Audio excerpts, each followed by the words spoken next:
জনগণের ভোট রক্ষা করো রাজনৈতিক ব্যক্তিত্ব হিসেবে, রাজনৈতিক দল হিসেবে আমাদের দায়িত্ব। প্রত্যেকটি কেন্দ্রে শক্তিশালীভাবে আমরা পাহারা দেব এবং প্রত্যেকটি জায়গায় যেন কাউকে আবার ভোট দিয়ে গিয়ে কোনো ধরনের হেনস্থা এবং লাঞ্ছনার শিকার না হতে হয়, রাজনৈতিক দল হিসেবে সেই প্রোটেকশনটা আমরা দিব ইনশাআল্লাহ। এবার জাতীয় নির্বাচনে পর আমরা যখন মানুষের কাছে গিয়েছি তখন সবার একটা অভিযোগ আমরা শুনেছি যে আমরা আপনাদেরকে ভোট দিই কিন্তু আপনারা তো ভোট রাখতে পারেন না। যখন জাতীয় নাগরিক পার্টি থেকে আমাকে বলা হলো এবার সিটি কর্পোরেশন নির্বাচনে অংশগ্রহণ করার জন্য, তখন আমরা একটা সিদ্ধান্ত নিলাম যে এবার জনগণের ভোট রক্ষা করো রাজনৈতিক ব্যক্তিত্ব হিসেবে, রাজনৈতিক দল হিসেবে আমাদের দায়িত্ব।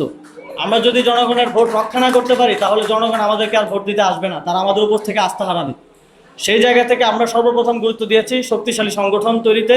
এবার আমরা এতটুকু নিশ্চয়তা আপনাদেরকে দিতে চাই, যারা আমাদেরকে ভোট দিতে আসবেন, যারা আমাদেরকে সমর্থন দেবেন, যারা নতুন বাংলাদেশ বিনির্মাণের জন্য আমাদের পাশে দাঁড়াবেন, তাদের একটা ভোটও আমরা নষ্ট হতে দিব না। আমরা প্রত্যেকটি কেন্দ্রে শক্তিশালীভাবে আমরা পাহারা দেব এবং প্রত্যেকটি জায়গায় যেন কাউকে আবার ভোট দিয়ে গিয়ে কোনো ধরনের হেনস্থা এবং লাঞ্ছনার শিকার না হতে হয়, রাজনৈতিক দল হিসেবে সেই প্রোটেকশনটা আমরা দিব ইনশাআল্লাহ।